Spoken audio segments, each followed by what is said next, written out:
नमस्कार मित्रों, हमारे चैनल में आपका स्वागत है। मैं डी.एन. तिवारी आप लोगों को नागमती वियोग वर्णन का दूसरा खंड पढ़ाऊंगा। कल हम लोग पहला खंड देखे थे, आज दूसरा देखिए। वैसे तो हम कल इसका संदर्भ बताए थे, पुनः आज बता दे रहे हैं। इसका संदर्भ होगा कि प्रस्तुत काव्यांश मध्यकालीन काव्य के नागमती वियोग वर्णन खंड से अवतरित है। इसके रचयिता भक्तिकाल निर्गुण काव्य धारा के प्रेमाश्रयी शाखा के प्रमुख कवि मलिक मोहम्मद जायसी जी हैं। अब इसका प्रसंग देख लीजिए। प्रस्तुत काव्य पंक्तियों में नागमती जो वियोगजन्य अवस्था में है, तो उसकी सखियाँ उसे समझाते हुए कह रही हैं, उसकी सखियाँ उसे समझा रही हैं, उसी का वर्णन किया गया है। अब इसका व्याख्या देखिए। पाट महादे हिये न हारू, इसको पहले गा के बता दे रहे हैं, ठीक है, कोई बात। पाट महादे हिये न हारू, समुझी जीव चिता चेतु समारू, भौर कबल संग होई मेरावा, सवरी ने हाँ मालती पावा, पपीह स्वाति सौजस प्रीति, टेकू पियास बांधो मन थीति, धरती ही जैस गगन सोमनेहा, पलटी आव बरसा ऋतु में हाँ, पुनि वसंत ऋतु आव नवेली, सोरसे सो मधुकर सो बेली, जिनिया से जीव करस तू बारी, यह तारी वर पुनी उठी सवारी, दिन 10 बिनु जल सुखी विधंसा, पुनि सोई सरवर सोई हंसा, मिला ही जो बिछुरे साजन, अंकाम भेटी गहंत, तपानि मृग सी राजेश है, ते आद्रा पलू हंत। चलिए अब इसका व्याख्या देखते हैं। पाट महादे हिये न हारू, पाट। अब इसमें देखिए पहला ही शब्द थोड़ा कठिन आ गया आप लोगों की दृष्टि से। पाट का अर्थ यहाँ होगा पटरानी, पाट का अर्थ होगा पटरानी। जैसे राजाओं की बहुत सारी रानियाँ होती थी, उसमें कुछ पटरानी होती थी जो मुख्य रानियाँ होती थी। जैसे श्री कृष्ण भगवान की 16,108 रानियाँ थी, तो 16,108 रानी थी और 8 पटरानियाँ थी। उसी प्रकार यह राजा की पटरानी थी, प्रिय रानी थी। तो नागमती की एक सखी उसको सांत्वना देती हुई कहती है कि पाट महादे हिये न हारू, हे पटरानी महादेवी, आप अपने हृदय में हार मत मानिए।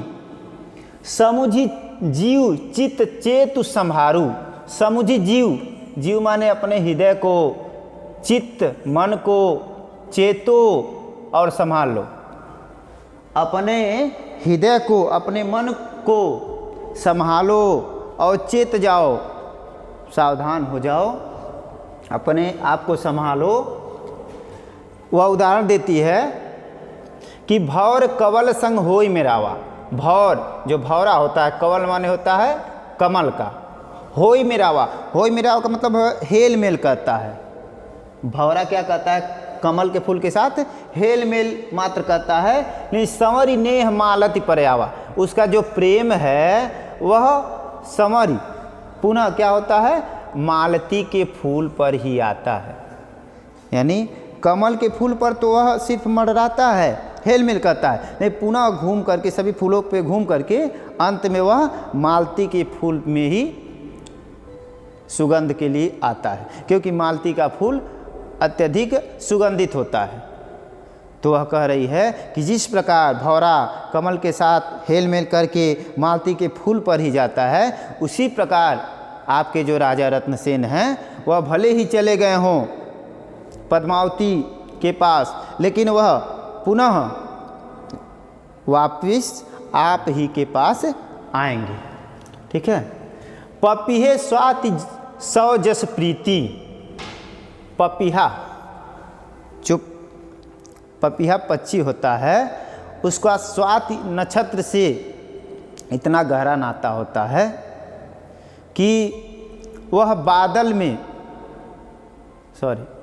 वह धुएं में भी धुएं को बादल समझ करके और उसमें वह स्वाति नक्षत्र के बूंद को ढूंढने के लिए चला जाता है और अपने आँख को हानि पहुंचाता है। तो वही कह रहे हैं नागमती की सखी कि पपीहा स्वाति सौ जस प्रीति। जिस प्रकार पपीहा पक्षी को स्वाति नक्षत्र के बूंद से प्रेम होता है, टेक पियास बाधु मन थीति।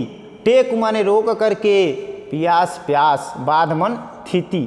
थीति का मतलब होता है अपने मन को स्थिर कर लेता है, रोके रहता है। वह क्या कहता है? अपने प्यास को रोके रहता है, अपने मन को बांध करके, मन को स्थिर करके प्यास को रोके रहता है। जब तक वह स्वाति नक्षत्र के बूंद को नहीं ग्रहण कर लेता तब तक जल ग्रहण नहीं करता है। धरती ही जैसे गगन सौ नेहा। नेह माने प्रेम। जिस प्रकार धरती का आकाश के साथ प्रेम है, लगाव है, पलट या वर्षा ऋतु मेहा, और वह उसका मेह जो है, प्रेम जो है, क्या करता है? वर्षा ऋतु में पलट करके प्रदर्शित करता है। यानी धरती का जिस प्रकार आकाश से धरती जोश गगन सौ नेहा, यानी धरती और आकाश का जिस प्रकार आपस में प्रेम होता है, तो आकाश क्या करता है? अपने प्रेम को प्रदर्शित करने के लिए पलट करके क्या करता है? बारिश करता है। बारिश द्वारा अपने प्रेम को प्रदर्शित करता है और बारिश करके तप्त भूमि को क्या करता है? ठंडक प्रदान करता है। उसी प्रकार आपके पति वापस जरूर आएंगे। फिर कह रही हैं उनकी सखी कि पुनि बसंत ऋतु आव नवेली, सो रस सो मधुकर सो बेली। कह रही है कि वही उदाहरण दे रही है वहीं से कि जिस प्रकार जब तक बारिश नहीं होती है पृथ्वी पर तब तक तो यह सूखा होता है। जब बारिश हो जाती है तो बसंत ऋतु आ जाती है। बसंत ऋतु में बारिश होती है तो यह पृथ्वी क्या होती है? हरी भरी हो जाती है।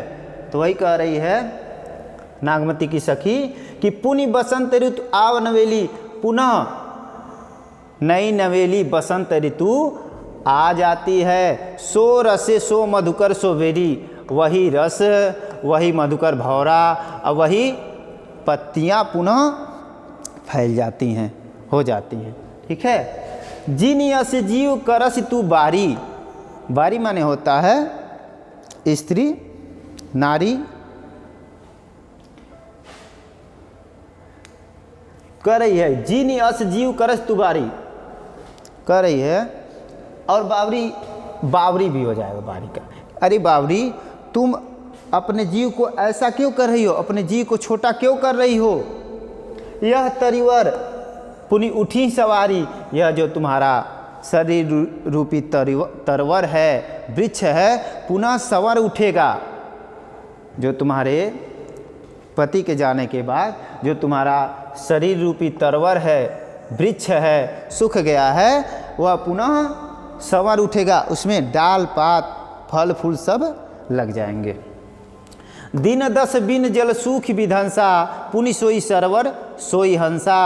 दिन 10 बिन यानी 10 दिन के जल के बिना, 10 दिन के जल के बिना जिस प्रकार सरोवर सूख करके विध्वंस हो जाता है, लेकिन जब बारिश हो जाती है तो क्या हो जाता है, वह सरोवर जल से परिपूर्ण हो जाता है और उसमें से जो हंस चले गए होते हैं पुनः वापस आ जाते हैं। पुनि सोई सरोवर सोई हंसा, पुनः यानी 10 दिन के बारिश के न होने से तुम्हारा जो शरीर रूपी सरोवर है सूख गया है, तो तुम्हारे जो हंस रूपी पति हैं चले गए हैं, तो पुनः जब बारिश होगा, ठीक है, बारिश रूपी प्रेम उनके अंदर जागृत होगा, तो पुनः वह जिस प्रकार हंस आ जाते हैं उसी प्रकार वो भी वापस आ जाएंगे।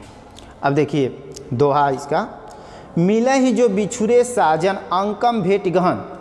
ये तो नागमती की सखियाँ समझा रही थी, सांत्वना दे रही थी नागमती को।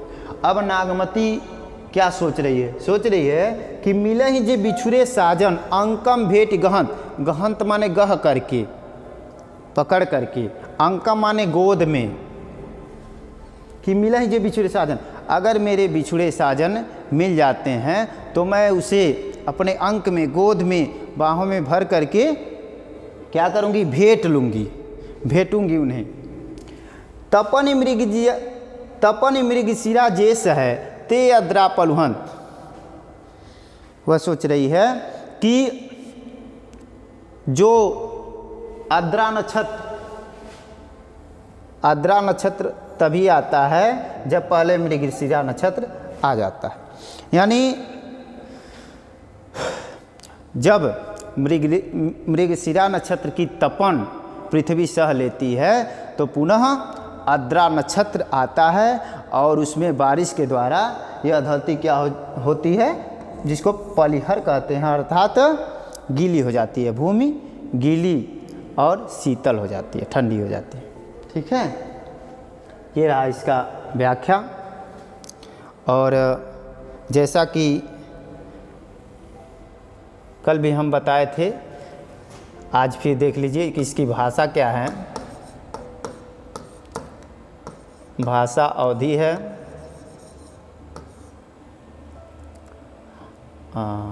छंद क्या है, दोहा और चौपाई है। दोहा चौपाई छंद है, ठीक है। भाषा हो गया अवधि, छंद हो गया दोहा चौपाई, और जो इसमें रस है, देखिए इसमें भी वियोग श्रृंगार की छटा आप लोगों को देखने को मिलेगी। इसमें समस्त प्रकरण में वियोग श्रृंगार ही देखने को मिलेगा। और जो अलंकार है हमारा, इसमें रूपक भी है, अनुप्रास भी है, और सबसे बड़ी बात इसमें क्या है कि